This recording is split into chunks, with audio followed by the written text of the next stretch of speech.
Hi students, it's Ms.Boley here. Today we're going to learn about an Indigenous artist named Kenojuak Ashevak. She is from the Arctic and her artwork reflects her culture.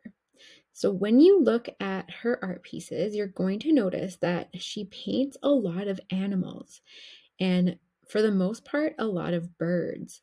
And the work that she does is representations of her home, the Arctic where she lives, and stories and legends from her culture. So let's take a second to watch a short video clip about Kenojuak. There is no one Inuit word for art. We say it is to transfer something from the real to the unreal. My grandmother taught me how to survive. At first, we sold bags and crafts, and now galleries all over the world present my work, from Paris to Tokyo. But all the art I made was for my family. My children had to go to school, so we moved to Cape Dorset. This was the start of a new way of life for us.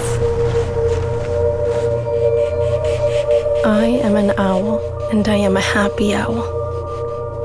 I am the light of happiness, and I am a dancing, happy owl. As a founder of Cape Dorset's famed printmaking co-op, Kenojuak Ashevak introduced Inuit art to the world. So this is one of her art pieces called The Enchanted Owl. It is a super famous Canadian art piece. You might have seen it on like calendars or mugs or art prints of it.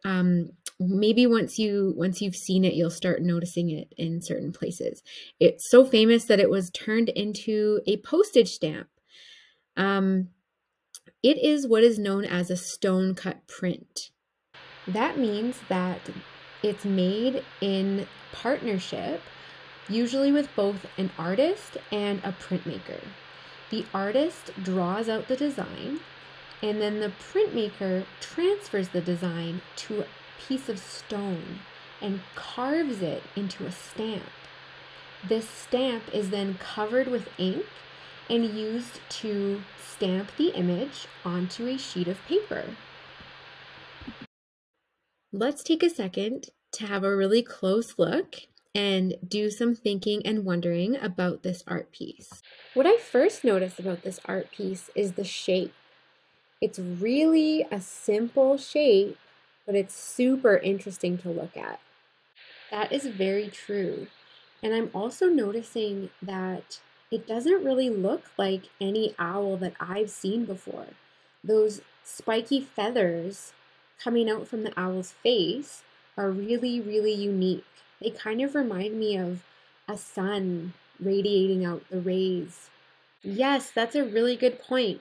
Your eye goes to the owl's face and then it gets drawn out and around the picture as you look at it for more time. And I'm really wondering what you think about the owl's facial expression.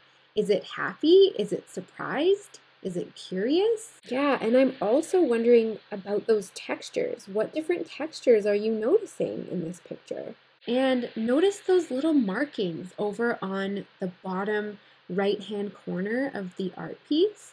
What do you think those could be? So what I'd like you to do is to think about some of those questions and look closely at the artwork and have some things that you've noticed, maybe some opinions that you formed, what you think about the art piece, and what you're wondering about the art piece, and either share that with your learning coach or with your teacher.